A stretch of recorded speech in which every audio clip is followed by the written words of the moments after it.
بسم اللہ الرحمن الرحیم۔ کیا کوئی ایسا پتھر بھی ہے جسے دیکھ کے یہودی مسلمان ہوئے؟ 6 انبیاء کے ناموں والا پتھر آخر کہاں چھپا ہوا تھا؟ اس پتھر کی نشاندہی کس امام نے کی؟ یہودی اس پتھر کی تلاش میں کیوں تھے؟ تو ناظرین، اگر آپ انہی سوالات کے جواب جاننا چاہتے ہیں تو جڑے رہیے ہمارے ساتھ اس ویڈیو میں۔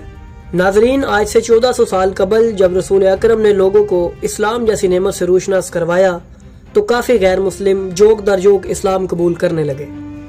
وہ لوگ جو بتوں، آگ، ہوا اور سورج کی پوجا کرتے تھے، جب انہیں اللہ کی نشانیاں اور معجزات دکھائے گئے تو وہ کلمہ حق پڑھنے لگے۔ بے شک اس دنیا پر اللہ کی سب سے بڑی نشانیاں رسول اکرم اور ان کے اہل بیت ہیں۔ یہی وہ ہستیاں ہیں جن سے دنیا تک اسلام پھیلا اور انہوں نے منوایا کہ وہ اللہ واحد و یکتا اور لائق عبادت ہے۔ ناظرین، قرآن مجید سے پہلے تورات، زبور، انجیل میں بھی اللہ کی نشانیوں کا ذکر آیا ہے، مگر یہودیوں اور عیسائیوں کو وہ نشانیاں کتابوں کی حد تک ملتی تھیں۔ ان کی تلاش کے باوجود وہ ان نشانیوں تک بہت کم پہنچ پاتے تھے۔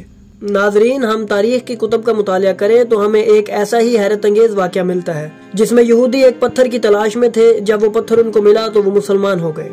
بہار الانوار میں کتاب کشف الیقین کے حوالے سے سعید نامی شخص کی روایت ہے کہ میں امام علی کے ساتھ کوفہ سے نخلا کی طرف روانہ ہو رہا تھا کہ راستے میں 50 یہودی ملے۔ انہوں نے آپ کو دیکھتے ہی پوچھا کہ آپ علی ابن ابی طالب ہیں؟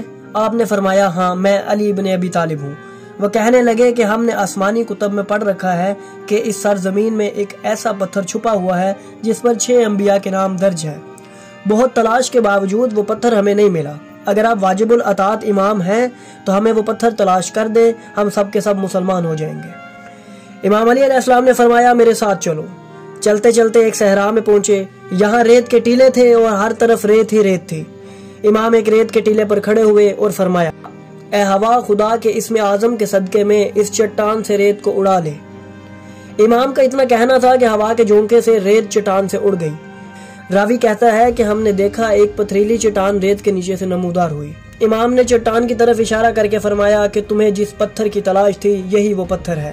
یہودی کہنے لگے کہ اس پتھر پر 6 نام لکھے ہوئے تھے، ہمیں وہ نام نظر نہیں آ رہے، لہٰذا ہم نہیں مانتے کہ یہ وہی پتھر ہے۔ امام علیہ السلام نے فرمایا کہ اس پتھر کی دوسری جانب وہ نام موجود ہے، اس کو الٹا لو، تمہیں وہ نام نظر آ جائیں گے۔ 50 یہودی مل کر پتھر کو الٹانے لگے مگر وہ ہلا نہیں۔